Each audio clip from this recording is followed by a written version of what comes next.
I want to start with this story. The amount of technology available today has made it tough to be a kid and tough to be a parent, too. Dr. Cheryl Gonzalez-Ziegler is a clinical psychologist and the author of The Crucial Years, the essential guide to mental health and modern puberty in middle childhood. And we want to welcome Dr. Cheryl into the program. Dr. Cheryl, thank you for joining us. Now, we hear all the time about teenagers and technology, but from your research, it sounds like parents should want to start thinking about the effects of the digital world on kids way earlier than that. That's right. Thanks so much for having me on. When we look at the research, and I really dug deep into this, we start seeing that kids are getting smartphones, about half of them by age 10, and 3 out of 4 kids 12 and under have a smartphone. They're on social media, they're spending 5.5 hours a day on devices. This is not a teen issue. This is really a middle childhood issue and something that parents need to start talking to their kids about a lot earlier than they probably ever thought. And what do you suggest those conversations should sound like? I think they need to sound like, first and foremost, before I give you a smartphone or an iPad, we need to come up with a contract. And in the contract, we should have everything from screen time to, can I monitor your device? Are you going to have sort of a monitoring device on there? Are you going to put in limitations? You want to cover all of those things first. They need to understand first the sense of responsibility and limits, and then you need to have continued conversations around things like, how to be private online and what not to say, and how do you handle maybe a group chat. That's usually where it starts. For the younger kids, they'll be in 3rd grade and they'll start group chats already. And how do you handle it if somebody says something inappropriate? They need to learn so many things, and I think that it does feel like a lot more pressure on parents because they have to prepare them for those kind of conversations and experiences that they are going to have. And what about the screen time? You mentioned the average hours that we're seeing. Is there an amount of screen time that parents should be shooting for or recommending or limiting on their children? Well, it's a really great question, and the answer just depends on a couple different things. And one of them is, how much do they learn on school on a screen? So that's the first thing. No matter what grade your kid is, and I would start asking these questions, honestly, probably in about 2nd grade, is to ask the school or the teacher, how many hours a day are they on a screen?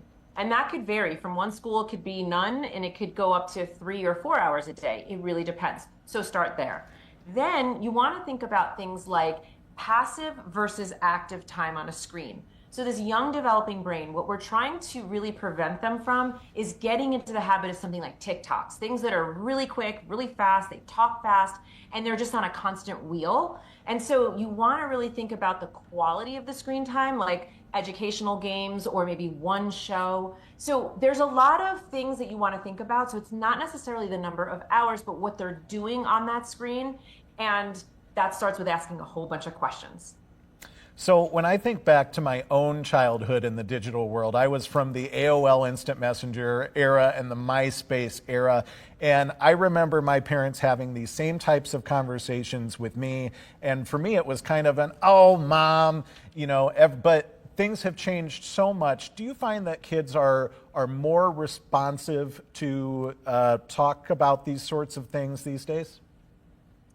I do, because even in your era where it was, AOL, which was probably dial-up, you weren't really learning on there. There weren't social media apps. It was like just the beginnings of just the web. And at the time, that seemed kind of exciting, right? So they probably gave you some guardrails. But now, everyone has a camera. Everyone has a video in the palm of their hands at almost any time. And so it does feel really, really different. And so these are conversations. I give a digital citizenship course that's K-1-2. And that starts off with just the simplest things like, we don't give our phone number or we don't give our address out online. We don't give out, our first and last name. We only talk to people that we know in person. So it starts off like really pretty basic, but very important and foundational. And then you build from there. So truly, as soon as your kid is online, which for a lot of people, that means a 2 or 3-year-old on YouTube, conversations and guardrails need to continue to progress as they continue to get older and also just get more time on a screen. Now, obviously, you spend a lot of time thinking about these things and thinking about these questions and these conversations. When you were doing the research for this book, is there anything that really actually surprised you and stuck out to you as something that, wow, I would have never even thought of that?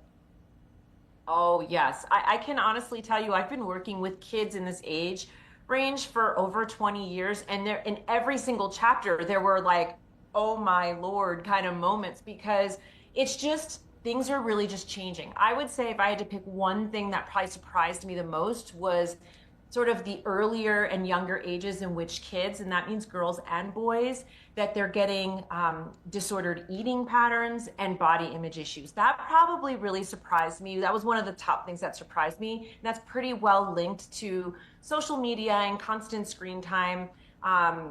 It was really, it's heartbreaking and to see sort of the stats and the numbers around kids who are really struggling with their own body image and beauty ideals and things like that from so much exposure. Before we let you go, we want to give you a chance. Is there any message that you really want to underscore, tell parents, and if they don't take anything else away from this, what do you want them to know? I want parents to know that the crucial years was titled because they're kind of dubbed the forgotten years. And these are actually, though, the years not to forget or lay back. These are the years where you're the most important, impactful person in your child's life. Once they become 13 or 14 years old, their friends are going to be the most influential people in their lives. So it's really about instilling your values and really being able to connect with your kid to have conversations that start now, but honestly last throughout their adulthood. So these are opportunity years. That's what I would say. Dr. Cheryl Gonzalez-Ziegler, we want to thank you for joining us and sharing your knowledge with our viewers. Thanks for having me.